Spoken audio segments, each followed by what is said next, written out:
This is the Global Podcast Network, where executives and professionals connect, share, and inspire. Stay tuned for the conversations that drive success.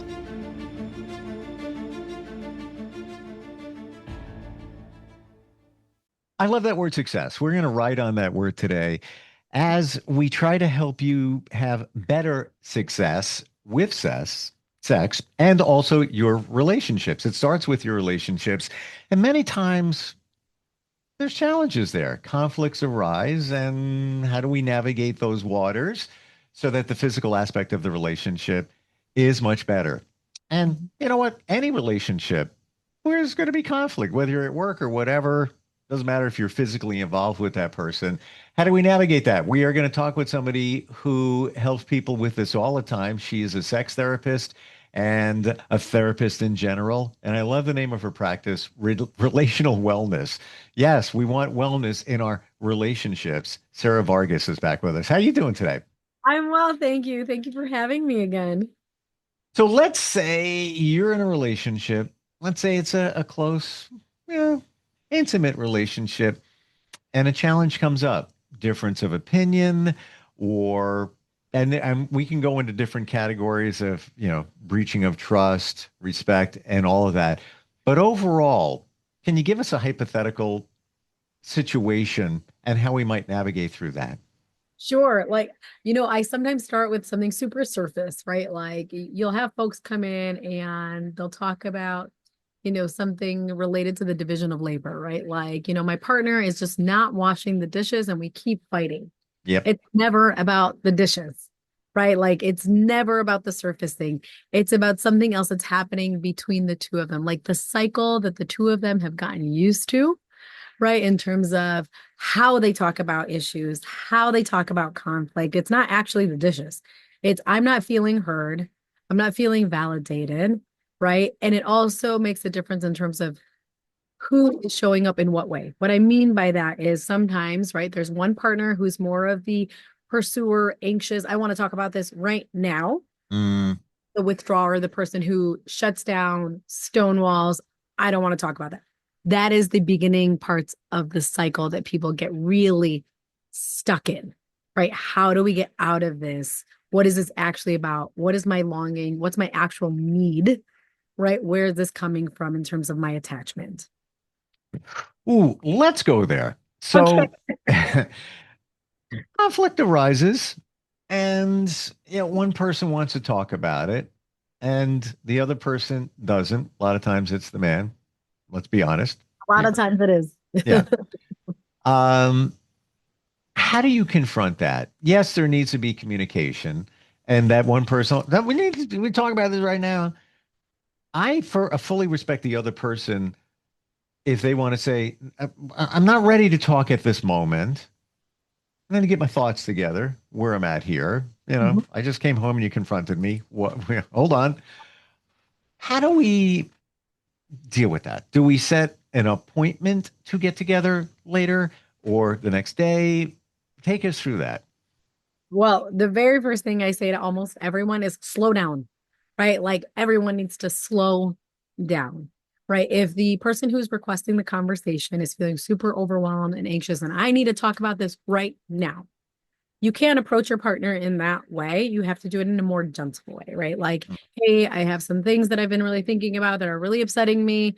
Like, do you have space to talk about this? Right? So you're inviting your partner in. You're not attacking, you're inviting them in. If the partner who's more of the withdrawer, the person who shuts down a little bit more, it's up to them to then say, yes, I'm available. Or you know what? No, I'm not available right now. I know what you're talking about, or I don't know what you're talking about, whatever it is. Can we talk about this in 2 hours? Right. And because if you're not actually actively fighting, it's okay to give a shorter timeline, right? And be able to say, let's talk about this in a couple of hours when I've settled in. I just got back from work. But it's that person's responsibility to actually come back and have the conversation, right? Because then the anxious person is just sitting there stewing and waiting for them to come back. You said 2 hours. So that person who said 2 hours better come back and actually initiate the conversation, right? There has to be follow through so that you can build trust that it's safe to have these conversations. I'm getting anxiety. Oh, no. What? Just that you're back here in 2 hours. Oh, yeah, that does sound rigid. Can it be mutually agreed upon? Hey, we've got stuff going on. Got to take the kids to soccer, blah, blah, blah, blah, blah, whatever. Can we say, okay, all right, not the right time. Kids shouldn't be around. Yes, Um, Tomorrow, they're going to be at school. I'm actually getting home from work earlier. Would that be okay? And I'm perfect. asking, it would be okay. Okay. Perfect. Like, and even the way that you phrase that is perfect because you are actually inviting them into the conversation, right? Versus you dictating, I right? said, would it be okay? Yep. You are collaborating then. You're telling them, I'm hearing you. You're telling them this is important to me. And it's important to me. And I'm telling you this because I know that we have all these things going on. I'm letting you know I want us to be really focused. Like everything that you said, I think is really helpful. Mm. Actually, It's so interesting, the dynamics in relationships, right? very interesting. Very, Right. And I yeah. see it in my life. I was, dating somebody for a while. Now, we're friends and we hang out, we do things together. It's all good. Yeah. And there used to be a little bit of conflict of what we're going to do, when we're going to do it, how we're going to do it, where we're going to go, and all of that. And I say now, I don't care what we do, whatever you want to do. And I mean that. It doesn't Uh-huh. even matter. Like and I say, if it's not what I want to do, I will tell you. Like if you say, "Hey, I want Chinese food or Italian," and I'm like, "I'm not feeling it. What about this?" But it's funny how things change and how it all comes together. The Absolutely. dynamics. Yep. The dynamics, right? And like also understanding, I think it's really important to understand like your own stuff, Sure. like, how you talk about conflict, how you talk about things, how you decide on where you're going to go eat, right? Like you've learned all of these things in your own upbringing, right? Like your parents or your caretakers are the primary people who show you how to be in relationship. Right. So if you grew up in a house where no one's talking about feelings and you see one of your parents shutting down the conversation, that's what you're going to bring to your relationship. Right. So how aware are you of your own stuff and what's actually getting activated in those moments, even in the more simple moments? Big time. And, Yep. if somebody is more of a controlling person, it could be because they weren't heard and seen as a child. So they want to take control of their life now. Mhm. There's so much going on there, and you don't know it when you engage in a relationship. No. I think the first thing it should be, tell me about your childhood. It should be out of the gate. I mean, I have a friend who would do that probably, but Mm, yes, most people typically ease into those sorts of conversations, right? But you have to have trust to really share those parts of yourself, be able to talk more openly about the stuff. And you have to be aware, you have to right? be aware. Aren't aware or are not interested in being aware, right? I can't tell you how often I will meet with folks who are like, oh no, my family had nothing to do with the way that I am now. Like that response is actually an indication of them having a big impact, right? On Mm. the way that you are. You are literally rejecting that possibility. You're rejecting something about that upbringing. Even the person that says, "Man, my family life, it was great. There was no issues whatsoever." No. There's no such thing as a perfect family. There's no such thing as a perfect relation. It just doesn't exist. Nope. For Nope. healthier relationships, 100%, right? It doesn't mean that there's perfection anywhere So unattainable. now, 2 hours later, we're meeting. We Mhm. agreed that we're going to talk about this situation, whatever the situation is. How do we navigate that? How do we posture that, the language that goes along with that? Oh, yes. So, one thing that I would warn everyone about is to not go into blaming. Like, avoid the blame game because the second you start blaming someone, the other person gets defensive and the conversation is over in that moment. Yep. Pointless. Just walk away from the point. But what really needs to happen is speaking from what you are feeling. So using I statements, right? So something super simple as using I statements, really reflecting on like, Mm. why was I actually mad? What did this activate in me? It's not that you're not washing the dishes, it's that sometimes I don't feel heard. And I'm really worried about disconnecting. I'm really worried about the impact on our relationship, right? Again, like including the relationship as the primary person, if you will, right? Like, what do we do together? And then the other person's ability to actually listen, not listen to answer, right? Because I think lots of times when people get into conflict, they're listening and they're coming up with a response, right? We're working really hard. How am I going to combat this? How am I going to respond to this? Mm. No. What is my partner saying? Am I confused? If I'm confused, what questions can I ask to clarify? Right? That's okay to ask. Like, I'm not Mm. sure on this. Like, can you explain that to me differently? Because I'm not sure that I'm getting it. Right? Mm. Listening with curiosity, not with an intent to respond. And the other person not blaming and actually speaking from what's being triggered or activating or what hurts Asking questions. That's we forget to do that all the time. all the time.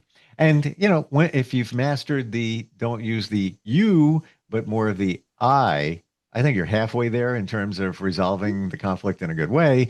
But asking questions, that's going to reveal a lot. Plus, it's going to show that you care about Mhm. what they're feeling. Exactly. Like, if what about what I said made you so upset? I want to know. I want to understand, like, what was so upsetting about that? Can you tell me more? Right? That brings people's defenses down a little bit, makes them also think about, like, why am I reacting in this way? Like, what is so upsetting? Right? And I'm not being attacked. I'm not being blamed. Right? My partner wants to know. They're curious about me. Right? You hear about couples all the time where they're like, does my partner even have any interest in me anymore? Right? Like, Mhm. that's one way of showing them, like, I'm curious about your thoughts and feelings.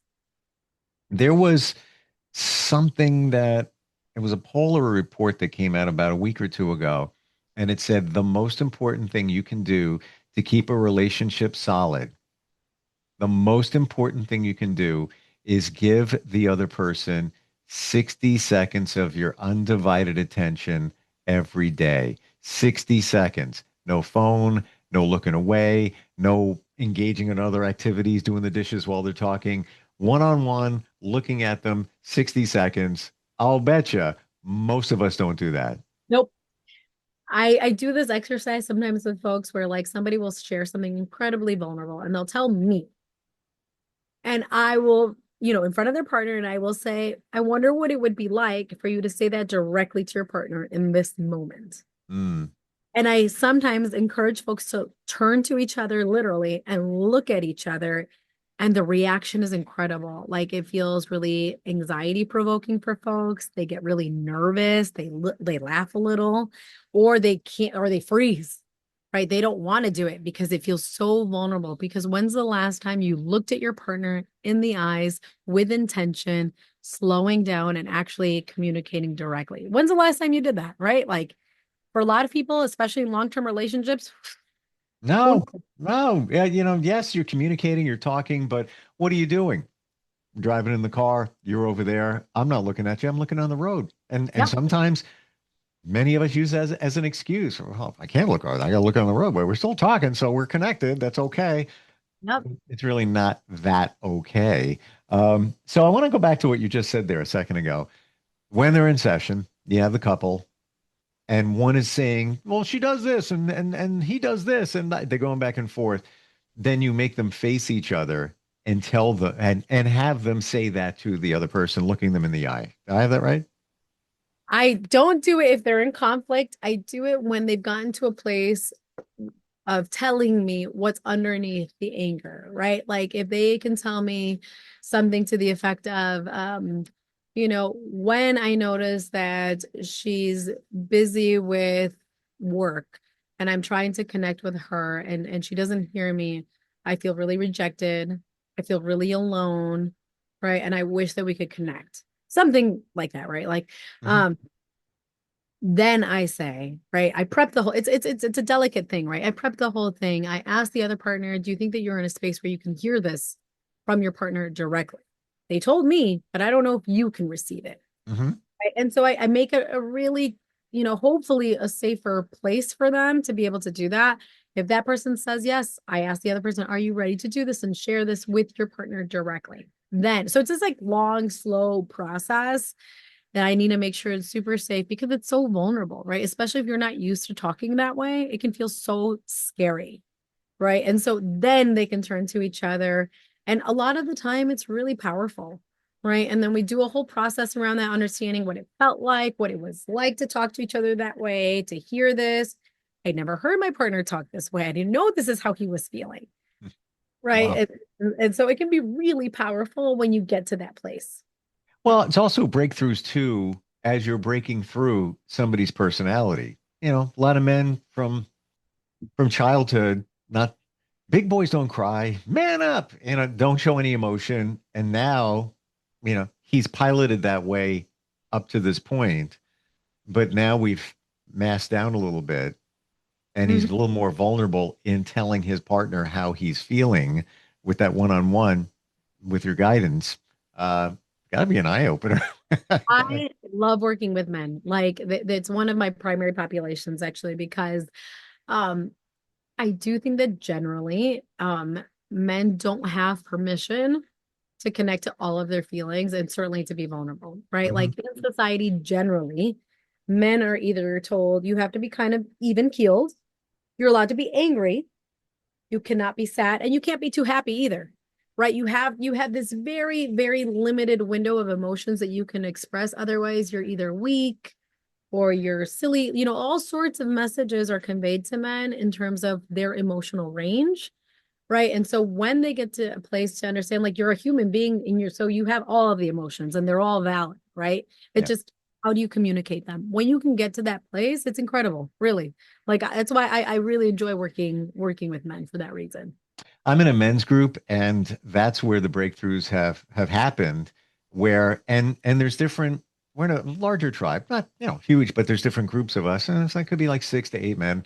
Um, the breakthroughs have happened when they were masked down and Yep. were able to speak. And some of them have even said, "I've never really told anybody that. I've never really talked about the passing of insert name of relative and all of that." Um, yeah, it's a shame that it has to be that way. It's societal. It's It's societal. so it's very much societal, cultural, all sorts of things. And you get those messages everywhere. Mm. And so if you're not talking and your partner's talking, your partner ends up feeling really alone, but so do you.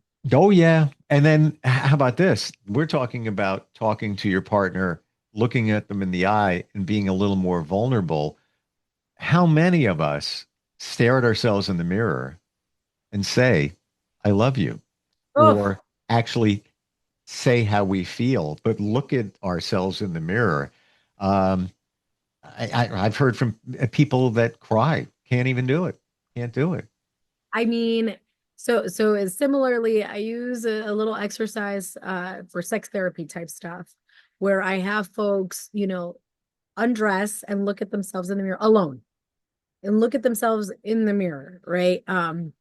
Just noticing. It's not meant to be erotic at Mhm. all. Mhm. They just look at themselves to hear what messages, are coming up, any sensations that they're noticing. I can't tell you how often people have big reactions to that, right? Like we would have to build up to that and we prep for that sort of thing because a lot of people will shut down, they'll go into a panic, right? Like Wow. there's a lot that happens because you're not used to looking at yourself and you're certainly not used to looking at yourself in a kind way, right? The That's stuff we say to ourselves, we would never say to somebody who we love. You would never walk up to somebody and say, "Oh, yeah, look at on your face. You got that over there, and you got you're getting a lot of weight. Look at you."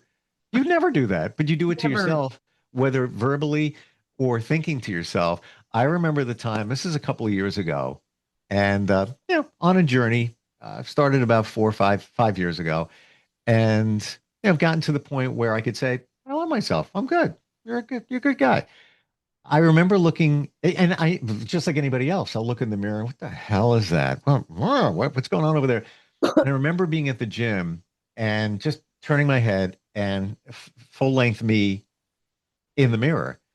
And I saw myself in a different way where I looked at the total sum and I was like, you're actually okay. Yeah, you got to lose some weight and tone up here and there. But as opposed to focusing on these little things, pimple here, zit there, whatever, the big picture was kind of a game changer for me. It was like, well, all right, you're not so bad after I all. love that. That's really phenomenal, right? Like to be able to get to a place like that. That's what a huge win, right? Like that is so significant. I think that's amazing. Can I share one other thing? And it's really cheesy coming from a Oh, I man. love it. Yeah. So at the gym again, it is a couple of years ago, and I'm just like stretching or whatever. And a song's come on a playlist, right? So I'm listening to a song, and the song was Touch Me by The Doors. And well, it was a good, nice song. And I always thought, what a good song to sing to somebody else. What a good song for somebody else. Well, I'm going to love you to the stars, fall from the sky. Well, I'm going to love you for you and I. Can't sing, by the way. And I heard that song, and then I had an epiphany. That song was for me to me. And that was the woo light bulb went off. Finally, we're in a good place now. Finally, it's been a journey, but that was the wake up. That was the Oh, wake up. I love that. That's amazing, right? Like caring for yourself. It makes me think of like the conversations I have with clients, like, you know, how do you care for you? How do you show yourself love and care? Right? Like a lot I of never folks, did. yep. I never did. And it was only a few years before that I was at the gym and I get on the treadmill.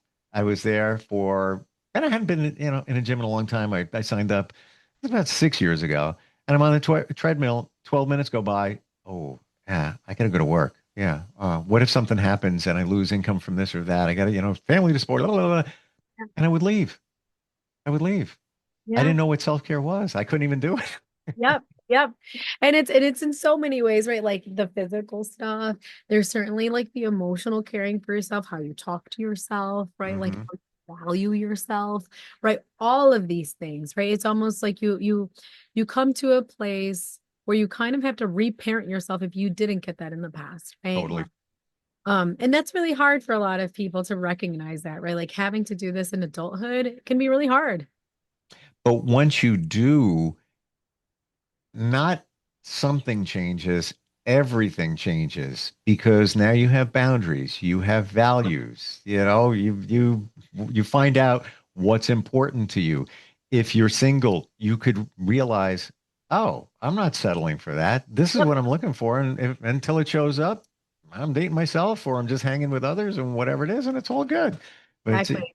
it takes work. And same thing in a relationship. A relationship is work. It sure is. Even like I said, even like healthy relationships, right? Happier relationships, they all take work, right? Love isn't just this like random word, it's an action, right? Mm. Love is actually an action. You have to do the stuff. Yeah, it's not this the fairy tale, the spark and whoa, fantastic. This is going to be great. No, Three no, months of limerence, and that's it. that's about it. And working with somebody else on a therapeutic level, super important. Oh, You can't really do it alone because somebody else is going to see things in you that you don't see, and you can't really talk to friends who are going to tell you what you want to hear. Plus, you're never going to tell them everything. How and do we? remember, they're talking to your friends are talking to you from their own life experience, right? Like they're Right. going to give advice based on what they've lived. Yep. Right? How do we find you? How do we connect with you? Yep. So you can find us at my website is centerrw.com. Our email is info@centerrw.com. And then our phone number is 224-294-1001. So I think those, Always, yeah. and you can do things virtually depending on what's required. Exactly. So, in terms of psychotherapy, I can only practice in Illinois, but in terms of consultation, supervision, coaching, mentoring, those sorts of things, I can do that anywhere. Always great talking with you. You are truly very easy to talk to. Thank you. You And really you are. as well. You as well. So, thank you so much. Oh, thank you for being here, and then we'll catch up soon, okay? This is the Global Podcast Network, where executives and professionals connect, share, and inspire. Stay tuned for the conversations that drive success.